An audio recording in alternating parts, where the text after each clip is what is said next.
Hey weirdos, good morning, good afternoon, good evening. Welcome back. If you are new here, hi, I'm Marla Chris. If you enjoy nail content, consider subscribing. I do this kind of content twice a week, every week. So we've got another Love Fest mani happening. I know, this is not my thing. However, I'm feeling the love this year. So we're gonna do another Valentine's Day nail art type look. This video is very kindly sponsored by Double Dip. We're using all Double Dip products today. If you are in the market for supporting a small business and you are looking for some new Valentine's Day colors, I will leave all the info for Double Dip down in the box. I am an affiliate. You can use my code. It is Marla20. So here are the gel liquids that I'm going to be using. And here are the colors. This is part of their Valentine's Day collection. It is on the Double Dip website if you're looking for the color of the month. If it hasn't launched yet, it should literally any day now. It's usually at the end of the month. All the info will be linked down below for you. This is the color of the month, which is absolutely beautiful. And when I saw it, I knew I had to use it in some way, shape, or form. So that's what we're going to do. So here are the swatches of the three colors that they sent over to me. So the two on the left are in the Valentine's Day collection. The one on the far right is the color of the month. I'm going to use the color of the month and one of the colors from the collection, and we're going to do some cute nail art a little bit later. Here are the ingredients for the gels in case you were curious about whether or not they're HEMA free. You can read all the ingredients there. I'm going to go ahead and get started with my very basic dip application, and I'm going to play around with this recycling system thing that they sent me. Normally I use cupcake liners when I'm doing the gel method because I pour over. I'm not a fan of dipping into a jar when there's gel involved, because it doesn't air cure, it needs the lamp to cure. So I don't want to wrinkle things up. So I'm going to pour over and we're going to try this thing out. So I've got my thin layer of gel base on. I put my finger over this little thing and I'm pouring over the powder just like I would do if I were using a cupcake liner. But this catches all your powder. You can take the little shelves, if you will, scoops. You can take them out and pour your powder right back into the jar, which you're going to see me do later. And you might be asking yourself, if you can just use a cupcake liner, what is the benefit to using this little tray thing? And I'm going to tell you, because I thought about it. I had to think about it because I've been using cupcake liners for literally forever. And what I thought about was, this little dip container is completely reusable. You can dust it out, you can wash it out. It's plastic. You can use it as many times as you want to, forever and ever until the end of time, which means, one, no spending your money every so often buying cupcake liners. I mean, unless you're baking and you need cupcake liners. And two, you're not throwing out as much stuff, because for me, especially if I'm doing a multicolored manicure, I will use numerous cupcake liners for each color. And then I'm throwing them all out and creating more garbage. So if you are trying to be more environmentally conscious and not wanting to create a ton of trash, this is a little way that you can do that. And I know what you're thinking. It's probably so minuscule, you're not making a difference, but think about it over the course of like a year, 5 years, 10 years. As long as you're going to be doing your nails, you're saving so many pounds of trash by simply reusing a system like this instead of using cupcake liners. I am going to do my very best in the near future to try and remember to use this thing. Even though I have 45 million cupcake liners, I probably should. Maybe I'll just bake. I don't bake. Who am I kidding? If it involves flour, I'm kind of out. I don't know, for some reason, for me at least, baking and having to measure things is just, it's not my wheelhouse. I like to cook occasionally, but flour for me gets everywhere and I can never clean it up completely. It hides in little places and I find it like weeks later. It's like Easter grass. And if I have to measure stuff, I'm kind of out. So will I bake? Probably not. However, my daughter likes to bake, so maybe I'll just gift the cupcake liners to her and let her do as she pleases with them. I don't know how I wound up on this tangent. Cupcake liners. This is what happens. And now I'm hungry. Are you guys hungry now? Did I make you start craving dessert? I'm sorry, or you're welcome. In any event, I am moving on. I'm going to get my thumb dipped, and then we're going to get into the second coat, which is going to be a carbon copy of the first. And then I'm going to show you this gorgeous glitter.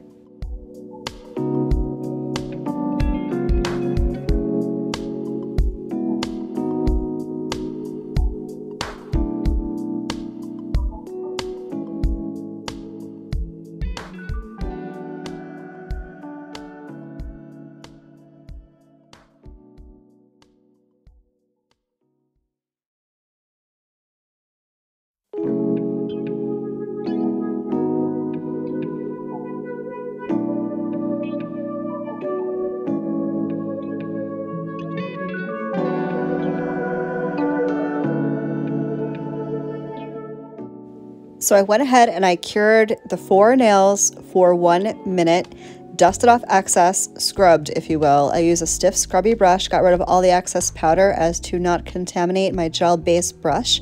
Not that it's going to get goopy like dip base will, but I don't want powder or pigment or the shimmer in the bristles to spread to whatever else I'm going to do with this gel base at some point in the future.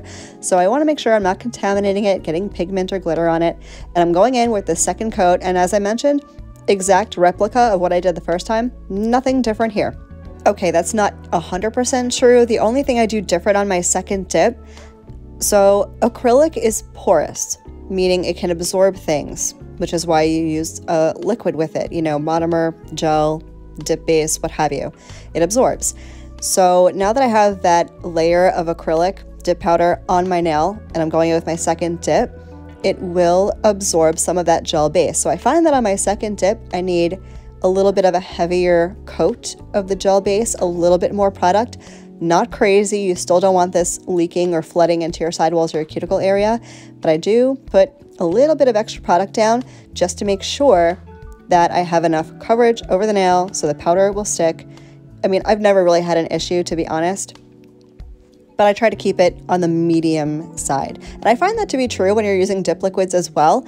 You always require a little bit more product after you've completed your first dip because that acrylic is just going to absorb some of that liquid. I'm going to get to the pinky here in a minute, don't worry. And I know I had a lot of people ask me and request to help with chunkier-ish type glitters when using gel base. I'm going to show you what I do in a few different ways to maximize your glitter payoff and coverage when you're using gel liquids.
So I finished the nails in the beautiful shimmery neutral shade, and look, I can pour right back into the jar.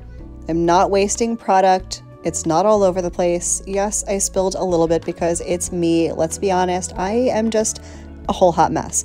So now let's move on to the pinky and to this beautiful glitter.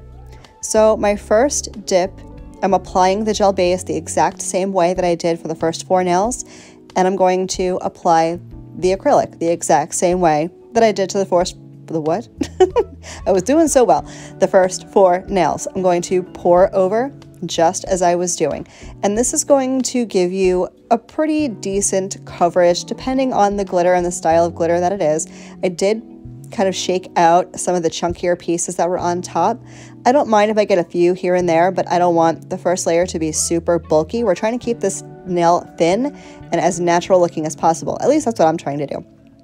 Now I can go in, arrange some of those glitters, and remember, the gel base does not air cure, so I have plenty of time to play and work and get this exactly as I want it before I go ahead and give it a cure. I'm going to slightly, with the minimalist amount of pressure, pat down some of those glitters here in a bit. I am going to pour over one more time just to make sure I have all the gel base covered. Remember, acrylic absorbs. And I'm going to gently press and make sure none of those glitters are standing up. You want this as flat as possible. Anything that might be sticking up later is potentially going to get filed and cut and turn silver and not look pretty. So keep it as flat as possible. I'm going to go ahead and cure for a minute, and now we're going to do our second coat. So second coat, I did dust everything off with a stiff bristled brush. Now I'm going to apply my gel base again, and then I'm going to lay my pinky into the little scoopy thing with the glitter. And this is going to give you maximum glitter coverage.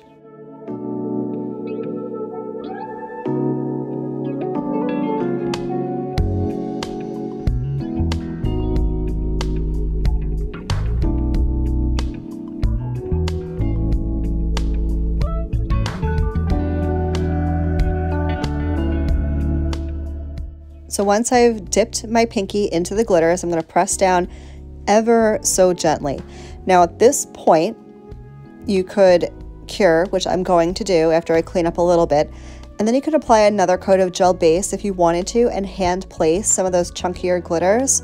And the glitters in here are so thin and flexible. I think they're very, very easy for this type of application.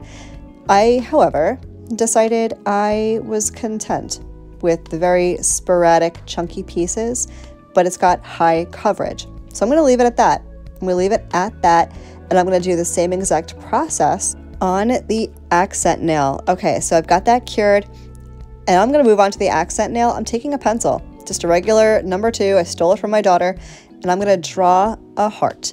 I'm doing it this way. If you're good at freehanding stuff, freehand till your heart's content. However, I need to draw it out. Hearts, for some reason, I struggle with. They're never symmetrical, and this one's not. Don't misunderstand. This heart is not symmetrical, but it's close enough for me. So I draw it out in pencil, and now I'm going to take the gel base on a nail art brush, and I'm going to trace the heart and fill it in completely, and then we're going to fill it up with glitter. And I thought this would be the cutest accent nail. This color just seems perfect for heart nail art, and I'm doing this before I encapsulate. I'm going to tell you why. If you wanted to wait until after you filed and buffed and done all the things and your nails were like done and you wanted to do this sugared, you absolutely could. You can do this at the end of everything and have it just textured and sugared and raised on the nail, and that would be fine. For me, I know that I don't tolerate very well texture on my nail. Sometimes it's fine, but I really wanted to do this glossy and have it not textured. So I'm doing this underneath the gel base. I haven't filed anything yet. I have not encapsulated anything yet. This is just going to be underneath everything. And that way it's also protected, because oftentimes I find with sugaring, while it looks beautiful for the first day, as soon as you start living your normal life again after you do your nails, you wash your hands, your fingers are in your hair, which is, for me, the most annoying thing. It gets stuck in your hair. If you know, you know. And, it collects fuzzies and pet hair. And it just, after the first day, it becomes annoying for me.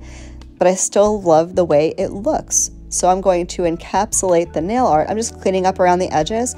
Again, gel base. This gives you the freedom to play and get things exactly how you want it before it dries down when you cure it in the lamp. So I'm going to go ahead and do that. I'm going to go ahead and clean everything up, get it exactly the way I want it, and then I'm going to cure for a full minute. And then I'm going to double encapsulate this accent nail.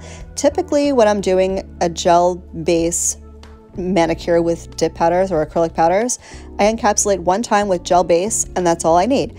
But because this has texture to it, it's a little bit thicker where that heart is, of course, I am going to encapsulate all the nails as I normally would, give it a 30-second cure, and then I'm going to go over the accent nail with just another coat of the gel base to make sure it's completely even and level across the nail from back to front and side to side. That way when I file later, I'm not cutting into that glitter. So I'm going to go ahead, get everything encapsulated. I'm going to file and buff off camera, and I'm going to come back for top coat.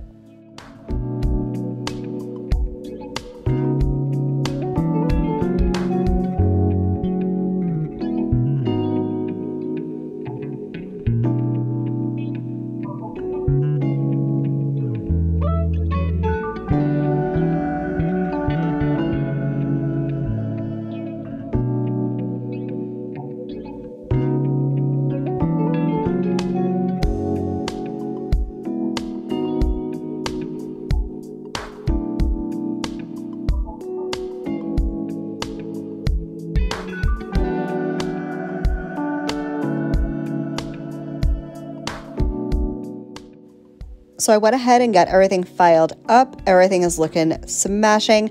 As you can see, I did 0 damage to the accent nail when I went and filed and buffed over it. That's because I double encapsulated. If you're wondering if you can use gel base and gel top, layer them together, you sure can. It was what I had next to me, so that's what I used. It was already open, already sitting there. You can use whatever you feel like using. If you're wondering if you can encapsulate with gel top, I'm not sure I'd recommend it, only because the gel base is meant to kind of act like double-sided tape. It grips the nail and it grips whatever you put on top of it. Top coat, however, is meant to grip on to your gel base. So if you're skipping the gel base and you're only going in with gel top, you may have a problem with it peeling as you're filing or as you're going about your everyday life. So gel base, I would always recommend under gel top. For top coat, like top coat, put on a gel primer, and that'll help prevent your gel from peeling up as you're going about your day. I tend to skip the step because I don't keep my nails on very long. My nails last me about 2 to 3 days before they pop off because I use peel off base coat. Only reason I do that is because I do my nails literally all the time. But like normal people who wear their nails for maybe a week or so, you don't need the peel base at all. I would not recommend it. So I've gone ahead, I've gotten my top coat on. I'm flipping my hand upside down to make sure it's all nice and level. I'm going to cure for 1 full minute. And this is the finished look. I just adore this set. It's darling. So not my style or my typical anything. I'm not a pink person typically. I'm not a heart person. But I could not wait to show you guys this look. I am a little bit obsessed. You'll have to let me know what you think. Let me know down below. Thank you guys so much for spending some time with me today. I so appreciate you. And by the way, in case no one has told you today, you look amazing, just so you know. Have a great rest of your day, and I will catch you in the next one. Love you, bye.